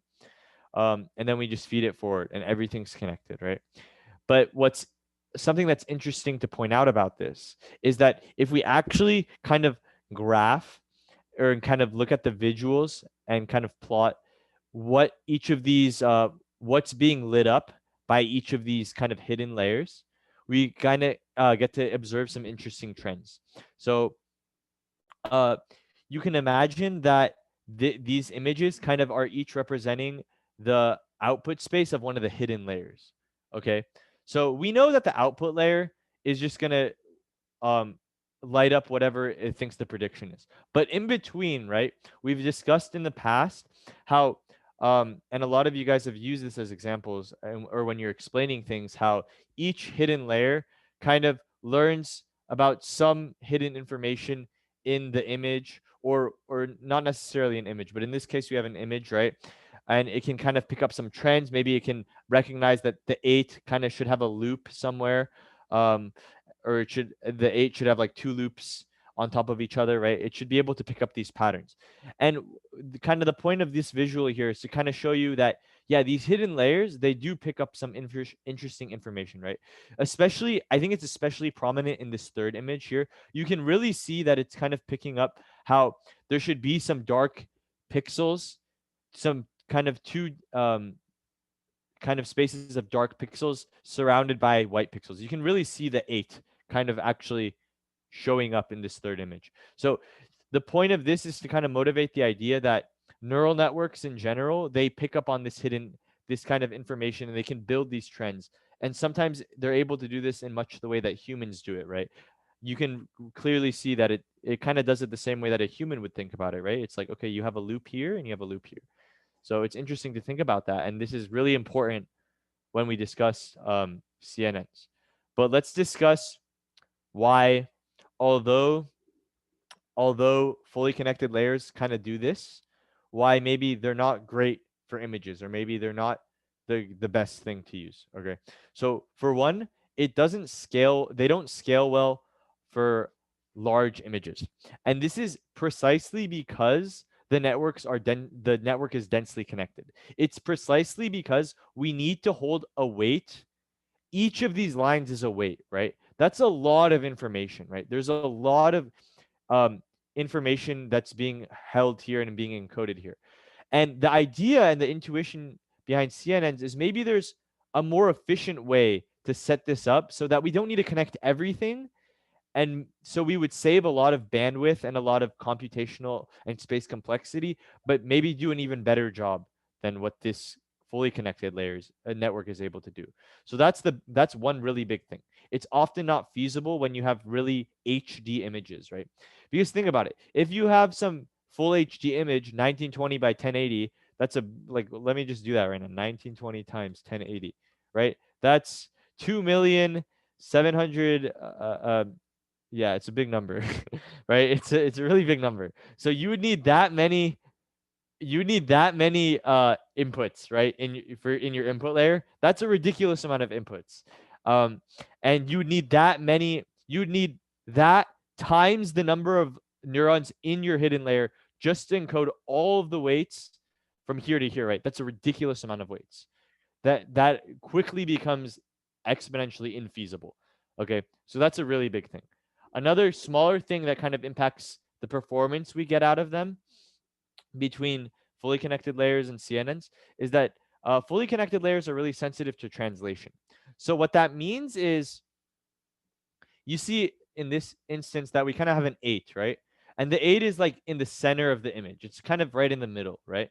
So what we mean by sensitive to translation is kind of that if you were to move this, if the 8 was to be kind of shifted over to the left, so let's say the 8 was like kind of over here to the left instead of in the middle of the image, the fully connected network would very likely get it wrong, right? And that's because, like we can see here, when we look at kind of the visualization of the weight matrices, on the bottom of the screen here, we can see that it's precisely saying like, okay, we need these dark spots to be like exactly here, right? And if they're not like exactly here, like if they're shifted over a little bit, the weights are not going to kind of recognize that, and it's not going to actually see that as an 8. It's going to get really confused because it's concretely saying, no, this 8 needs to be right here. So another thing that CNNs are good at solving is that they solve this problem. The 8 would kind of be anywhere on the screen, and the CNN would do just as great of a job at recognizing, okay, this is an 8. And we're going to explore why that's the case. Okay. So these are some of the ways that CNNs address these things. So someone asked, are CNNs yes, they are. Basically any transformation, right? Because the idea is that you kind of these weight matrices. Oh, are CNNs sensitive to them? That's a good question. I think like they would be more effective than if you were to just move it. So if you were to like rotate like a horse or something 90 degrees, it wouldn't. I think it would suffer slightly, but I think it would still do a pretty good job. I'm not entirely sure. Ben, maybe you could elaborate on that. Yeah, it kind of depends on how you train it too. Yeah. I think you're right that it would be a little bit more robust, especially to something like a shear because it's shifted a little bit. But one thing you can actually do is if you don't have a lot of data, or even if you do have a lot of data, you can do like data augmentation where you're not just training it on like images, but you're also taking those images and then you're doing the shears. You're doing transformations like rotations. That's a great point. And translations, and then training it on that data as well, that augmented data. So that way you can make it less sensitive to those transformations. Yeah. So in case it's not clear to anyone what Ben is saying, so basically, like, let's say you have that, like, so we discussed the MNIST handwritten digits, right? In the previous workshop that we just looked at, and we said that one had like 70,000 total images in it, right? So what you can do is you can do some pre-processing on the data where you still use all of the same images, but you also generate a few more images. Like you could manually put some images in your data set where the 8 is actually translated to the left, and you would manually put those in, so when it's training it would also see those images, so then it would do a better job. So that's one way you can address those problems as well. So that was a great question. So let's kind of talk about some of the ways that CNNs are addressing these kind of two big issues that we just talked about. So the first one is really big. It's sparse connectivity. So a value of the output volume is influenced by a subset of the input volume. So what this is saying is that instead of connecting everything, like you guys are seeing here, we don't connect everything. We only connect some of the things, and we connect them in a certain special way that will kind of give us some special properties and kind of make it more well suited for these image recognition tasks and the other tasks that kind of Justin brought up. So that's great for one, because that actually contributes to solving both of these problems. It's pretty intuitive how it solves this first problem, right? We have a lot less, if we're not connecting everything, there's a lot less weights we need to keep track of because not everything's connected. So it's clear how it solves this one. It also helps to solve this one, but I'm going to hold off on talking about how it does that until we actually talk about how the convolutional layer works. Okay, parameter sharing. So the same filter is convolved with the input volume. Okay, so just in case we didn't make this clear earlier, I don't think we mentioned this. We're going to use the word filter a lot from now on when we're talking about the CNN. The filter refers to the matrices of weights connecting one layer to another layer. Okay. So when you guys remember when we were talking about the math last week, when we were talking about that WL, you can think of that WL as like a filter from get from this layer to the next layer. Okay. So when we talk about filters, we're talking about our weight matrix that we use to get from one layer to the next layer. Okay. So what this is saying is that we use the same filter many times over the input space. And this is called convolving over the input space. And we're going to talk about what that means. But basically, we go over, I'm going to hold off on that. But basically, because we're sharing parameters, it doesn't necessarily get stuck into learning like a single mold where like the dark spaces for the 8 need to be like specifically there. Because it's sharing the filters, it's able to be like, it can kind of detect, oh, the dark spaces can be over here, it could be over here, it can be anywhere, as long as we still follow that same general pattern. Now, that might sound confusing. It'll make a lot more sense in a second. Okay, so let's move on. So now, okay, after much talking, we're actually going to talk about how the convolutional layer works now. So we're still here. We're talking about how the input gets to the convolutional layer. So yeah, let's get to that. Okay. So this is kind of diving into exactly the slide that I was just talking about. We're diving straight into these concepts. Okay. So we're going to talk about sparse connectivity. We're going to talk about parameter sharing and equivariant representation. We're going to talk about how all of those things are actually coming into play in the convolutional network. Okay. So yeah. So let's go to this slide actually. So let's kind of take a look at what's happening here, right? So this is, yeah, you can think of this as our input space. Now, you guys probably might be asking like, well, you said at the beginning of the workshop, like this input space should be like the 3D cube, right? Like we should have some depth to this. That's true. I just want you guys to pretend that we're just looking at one of those depths right now. So pretend we're just looking at one color. So pretend we're just looking at red for now. Okay. The same kind of idea applies kind of to all three. Okay. So just think of one color for now, and then it'll make sense if you just work with me through the pieces. Okay. So pretend this is the input set. Pretend this is just one of the color values, right? And then this is our first hidden layer. So our first hidden layer is a convolutional layer, right? So how do we get from this input layer to this first convolutional layer? Okay. So this is kind of what we do. So for each input here, for each neuron in the hidden layer, it's calculated by kind of this local receptive field. It's kind of a field, or it's a kind of calculated from a certain subset of the image, right? So we take this 5 by 5 kind of grid of pixels from the whole image, and we use that to kind of calculate the output for this neuron. Okay. And then you can maybe kind of see ahead of time without me kind of formally explaining that if you wanted to get this second neuron, you would shift this field over by 1. So now I'm kind of outlining it with my mouse. So now you would look at this kind of 5 by 5 grid. So you shift it over to the right by 1. And then you would use those new 25 values to calculate this second one. And then you just do that for the whole thing. So you'd move over again, move over again, move over again, move over again, move over, blah, blah, blah, until you hit the end here.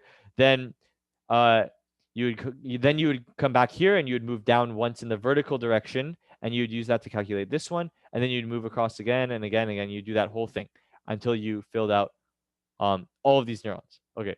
Now that might have been a bit confusing. So I'm willing to bet not everyone is clear with what I just said. So but I need to know kind of what's confusing about what I said if you're not getting it. So if anyone's confused, like please let me know like what's unclear about what I said. Don't worry about like the details of like how we actually like use those neurons to get to this neuron. Just know, I just want you guys to understand that each neuron in the convolutional layer is influenced by a certain subset of the input. Is that part at least clear? Can I get a yes or no in the chat, please? Okay, very cool, very cool. Yeah. So you can kind of see you can see a lot of similarities from the fully connected thing, the fully connected network, right? Like you can still think of each of these lines as being a weight, right? In the same way that the lines were weights earlier. Okay. So yeah, we call this kind of remember what we call what the filters mean. The filters refer to the weight matrix, right? So the filter is kind of composed of all the weights that each of these lines are representing, right? So that's our filter. So what do they do? So like I said, it's a volume of weights that moves across, and that's where the word convolutional comes from. It convolves over this input volume in a manner that I've just described. And then we do element-wise multiplications at every place it stops. And then and I'll explain what this means. This is really exactly the same as what the fully connected network does, where you do the W1 times X1 plus W2. It's exactly the same. So you guys recall the kind of formula we used in our fully connected network was for each weight, we multiply it by the activation, and then we add all of those together, and then we add our bias at the end, right? So you do, it's like W1 times A1 plus W2 times A2 plus W2 times A3, blah, blah, blah. You sum all of them up, and then you add your bias at the end. That's exactly what we're doing here. So you have some X here, and you have some W that goes to here. So you do the X, W1 times X1, then you do it for this one, W2 plus W2 times X2 plus W3 times X3. You do it, in this case, for all 25 of them. And then at the end, you add some bias. And then that's how you get to here. Okay? So it's the same exact kind of actual formula that's being applied. It's just that the way that, the things that we're kind of multiplying together and the way we're multiplying things together aren't exactly the same. Okay? So is that kind of clear? So actually, yeah, so I see some questions, so let's answer those. Darren says, is there a vocab word to call the block in the input layer? This block is called a local receptive field. Yeah. So I briefly mentioned it. I kind of glossed over the slide. So yeah, these are called local receptive fields. So good question. Someone asks, is each 5x5 filter a fully connected network that tries to predict a pattern, let's say a horizontal line, in each small 5x5 region, then write down what is the prediction for that in the corresponding cell or pixel in the hidden layer? Yes. So that's kind of correct. So I'm gonna kind of hold off on your question because we're kind of gonna answer it with just as we go through the slides. But basically, this kind of filter right here is gonna learn a single relationship, and then it's gonna look over the entire image to find that one relationship. Okay, and then you're gonna be like, well, then we're only learning one relationship. We can't learn enough information like that, and that's why we have multiple of these first hidden layers, these convolution layers, and we stack them on top of each other. So it gets confusing quickly. That's why we're breaking it step by step. So don't worry about what I just said. We're going to get to all of it. So how do these filters move? So they move with something called a stride. Okay. So let's kind of visualize what that means, right? So a stride refers to kind of how many pixels you move over to get from each neuron to the next, from one neuron to, like, how much are you going to move this local receptive field over each time? Okay, that's what the stride refers to. So if our stride value is 1, then so you start here and then you get your first hidden layer neuron, and then if the stride is 1, you'll only move to the right by one. So then I'm kind of, like I said, I'm kind of outlining it again for you guys with my mouse. So you'd move over 1. So now you're over here, right? And then if the stride length's 1, you just move over 1 every single time. Okay. Now you could adjust the stride length to be a larger value than 1.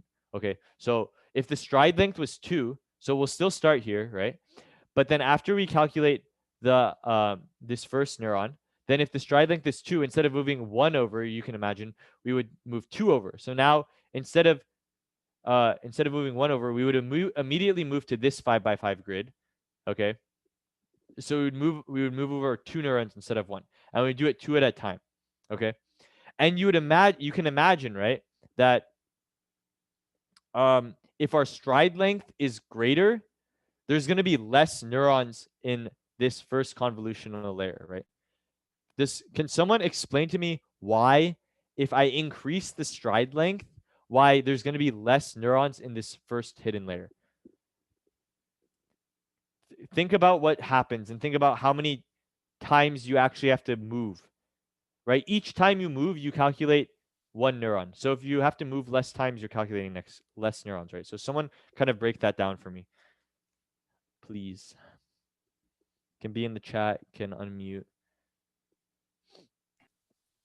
Well, if your stride is like bigger, then the amount of times that the local receptive field like moves to go across is less. And then since each like node in the hidden layer is calculated from one like local receptive field, if we have less local receptive fields, then we would have less like nodes in our hidden layer. Yep, that's correct, right? So that's completely correct.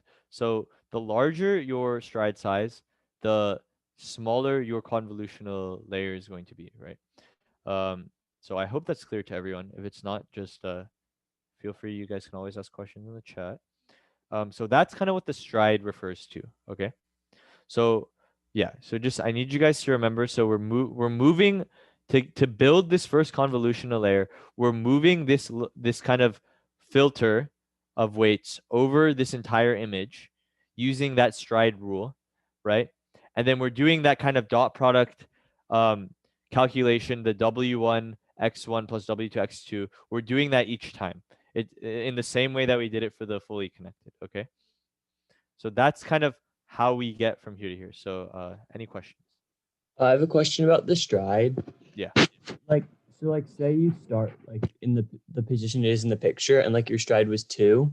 Yeah. You'd do that one and then you'd move 2 to the right. Yep. And do it again. And you'd go all the way till like the far right. And Yep. then would you start 2 down and do Yeah. the same thing? Yeah. So it goes in both So directions. then yeah. So it's not too important to wonder like in exactly what order it moves across. That's dependent on the implementation, right? Like if you have the row, like if you're implementing this in code and you have like the outer for loop as the column and then the inner for loop as the row, you would go this way. Like depending on which one you have as the inner one, you might go this way first and then you go down. But it doesn't matter, right? As long as eventually we go through all of them. But generally, the way you can just think about it is that, yeah, we'll go left to right, and then we'll go down, and we'll go left to right, down, left to right. So yeah. Yeah, and also when it's actually doing it, you can do a lot of this in parallel as well, since each one is kind of independent. Yeah, you can do a lot of. Remember how it's the same idea how with the fully connected layer we kind of discussed first the component form where you do it one at a time, and then you discuss the kind of matrix idea where we do everything kind of at once, because the computer loves to make use of linear algebra and makes matrix multiplication to make its life easier. So yeah, a lot of times you can do a lot of this stuff kind of all in one go, but just so it's conceptually clear what's going on, we're just kind of we first break it down for you guys step by step, and then we can kind of build it together. Okay. So yeah, every dot product results in a scalar. These numerous scalars make out the output volume. So what this is saying, right, is that when you do obviously when you do W1 plus X1 plus W2 X2 blah blah blah dot dot dot all the way to 25, and you add all of those up, you get a single scalar, right? And then that scalar is obviously kind of like you can think of it just like before. You can think of that like the activation of this neuron, right? So that's all that's saying. So here's a great visualization for you guys to kind of see what's happening, right? So you can see kind of the filter kind of convolving over this input. So you can pretend this is the input, right? And right now we have a stride length of 1, right? So we go left to right first, and we go down, and we go down. And yeah, so someone tell me what these little red values in the corner represent. Can you guys yeah. So you guys got it. Awesome. So they're the weights, right? So for this filter, we're saying this weight, it's a 1, this is 0, 1, 0, blah, blah, blah, right? Now, a very important thing to note, and this is something that I said I was going to get back to, and we're getting back to it now, is that these weights are shared, right? So see how every time it moves, the weights don't change. That's really, really important, right? Because that is important, one, because we have way less weights to keep track of now, right? Now, like imagine if they were different for each filter. You need, I don't want to do the math right now, but you need a lot. Obviously, you need a lot more weights, right? Than if you were just keeping the weights constant. So that saves a lot of time and space complexity because we're using the same weights. And you might be like, well, that's not as good. That's not holding as much information. But it's actually better. And the reason it's better is because this one, like I described earlier, what's actually happening here with this filter is that this filter learns and looks for a very specific singular feature in the image, right?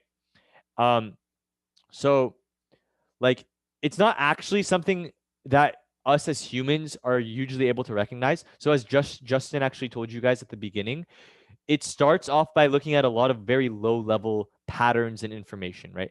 But you can think of each of these filters. So in this instance, we're just looking at one filter right now. So you can think of this filter as learning a very specific feature of a certain image. So like you can think of it intuitively like, okay, like if it's trying to learn about images of cats, like maybe this filter learns that a cat has like pointy ears, right? Like I said, it's not actually learning something that high level, but you can think of it like that. It just learns one feature, okay? And the great thing about using the same weights to learn this one feature is that we solve that translation problem, right? Because if the feature is over here in the top left, we'll find it, right? But and we go over the whole image with this filter. So if it's in the top left, we'll find it. If it's in the bottom right, we'll find it because we go over the whole image. That's what's a good thing about CNNs. So do you guys kind of understand how the shared parameters are helping us save a lot of space and helping us kind of fix that translation issue? Is it kind of clear how we're solving both of those problems? A yes or no, please. Okay, that's awesome.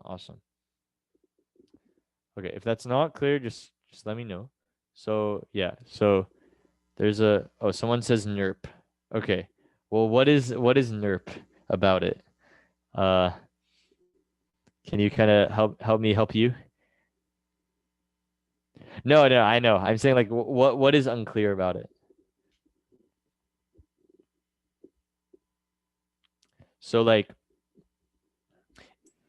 There's also a visualization on a later slide that I think might be helpful for this.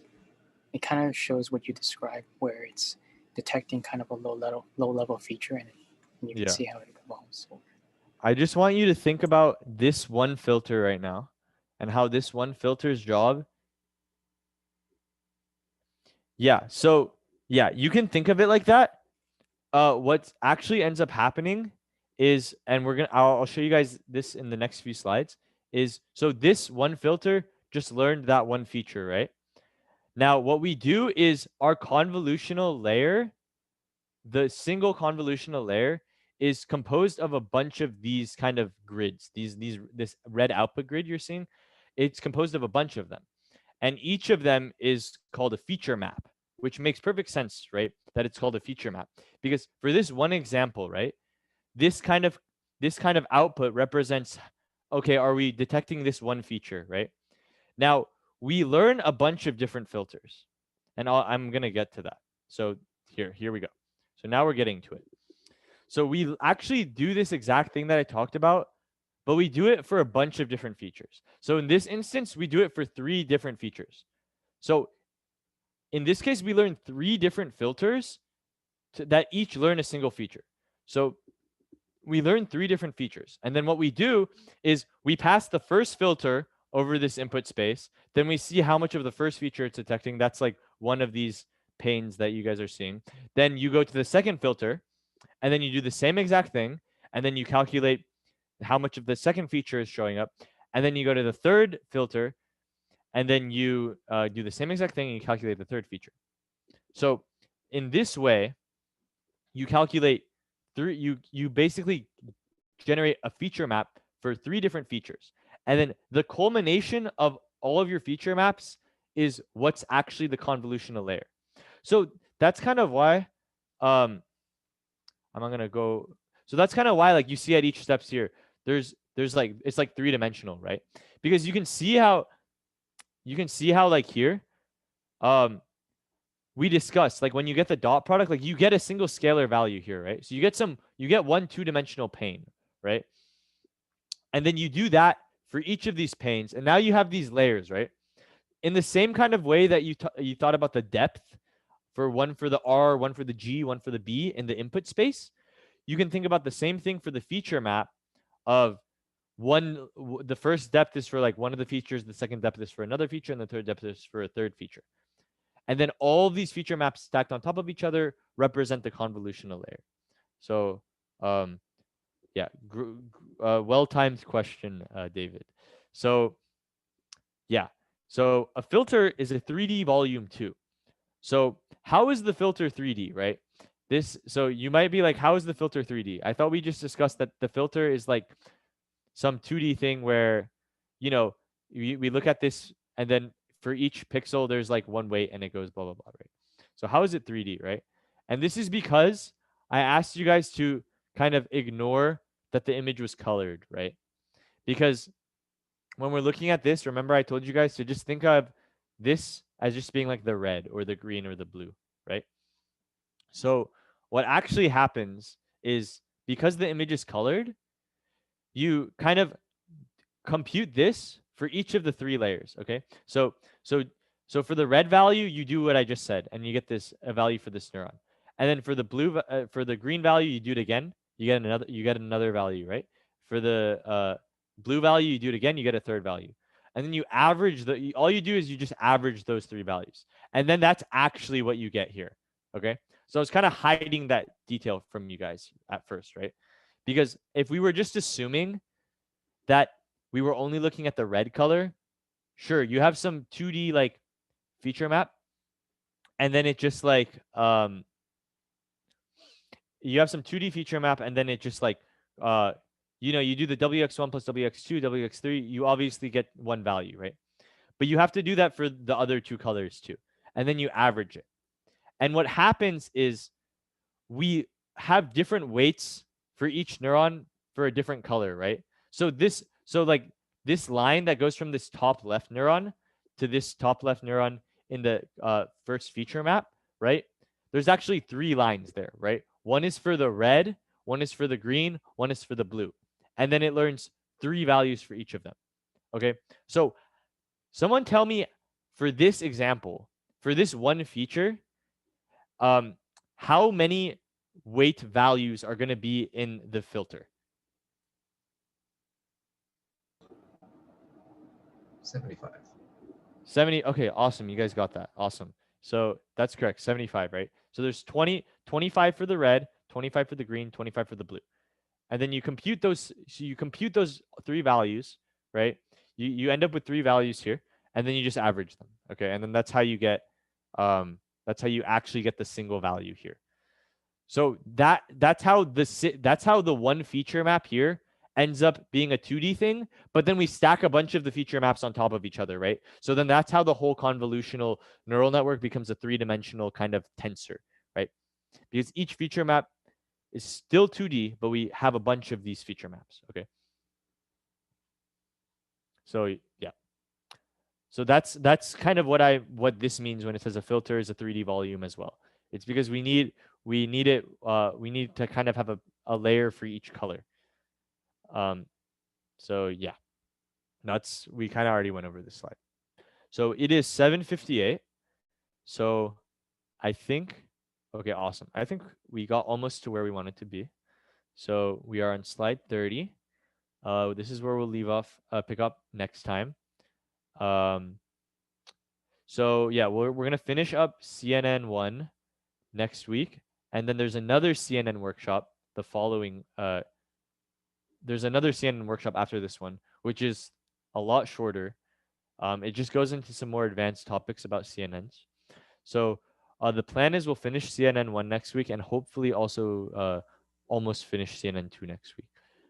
So we're gonna stop here for today. So you guys, if you don't have any questions, you guys are free to go.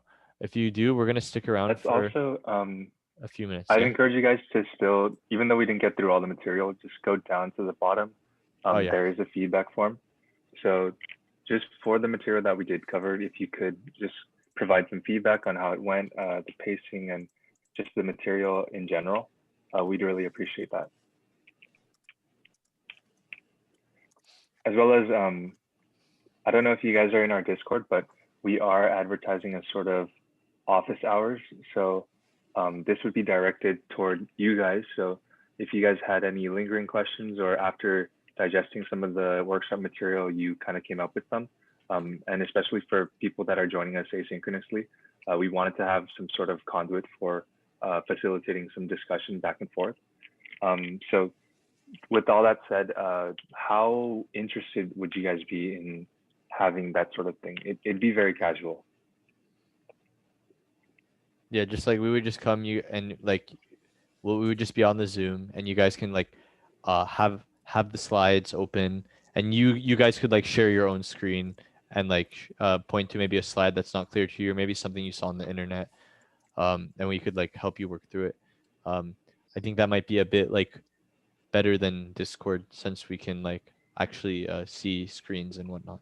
So if you guys like think you would benefit from that or you think that's a good idea, there's a poll in the Discord server that Vaishnavi just put up. So you can either respond there and also like you can just like say yes or no in the chat right now. We would like that would also be helpful. Like if you would benefit from that. Like just Yeah. be And again, completely honest. Like if you don't think you would like be benefit from it, like actually like please like say no so we know. Because it's like if like we see 2 people say yes but like the other like 15 people don't want it, then it's like we want to know. Another and thing is, again, I just want to point out that this is kind of a general discussion as well. It doesn't have to be specifically about the workshop. We can talk about your career, like how you see yourself fitting in AI and ML in general. So really up to you guys. Then Or if I was you just gonna like, say exactly have- that. or I if just you have wanted to like remind you any guys. questions. Yeah, it can be any. It doesn't even have to be AI related, honestly. Like anything. So yeah.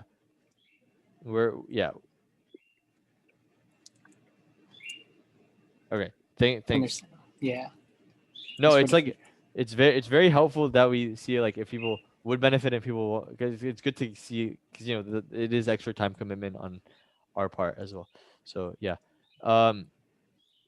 So yeah, that's that for like announcements or whatever.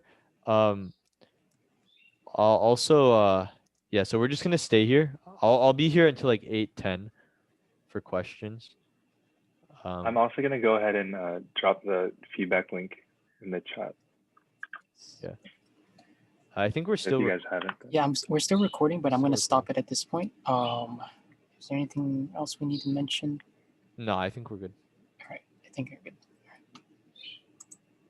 Yeah, Ryan. So the mini project, so the thing about the mini project is the workshops themselves actually kind of become that discussion, right?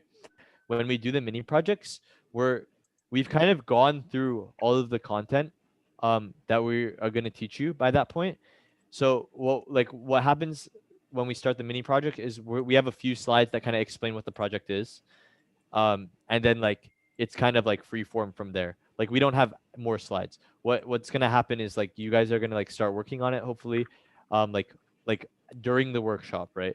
Like we anticipate it's something that's like possible for you to like finish like just like by working on during the workshops. And like maybe you won't finish it like in the workshop. You like spend a bit of time like outside the workshop doing it as well. Like that's probably more likely. But like the whole point of those workshops is like for you guys to like be working on it actively and like maybe like talking about it together and like us answering your questions dynamically. So yeah. Yeah, I didn't want to pause the recording there because that's important for anyone who's curious. Yes. The question, if I don't think we read it out, was like, or is that the office hours would be useful for the project, but like Paymon said, we're planning on making those workshops more like office hour times. Yep. All right, I'm gonna stop the recording now. Actually, Okay. thanks for coming. Next one.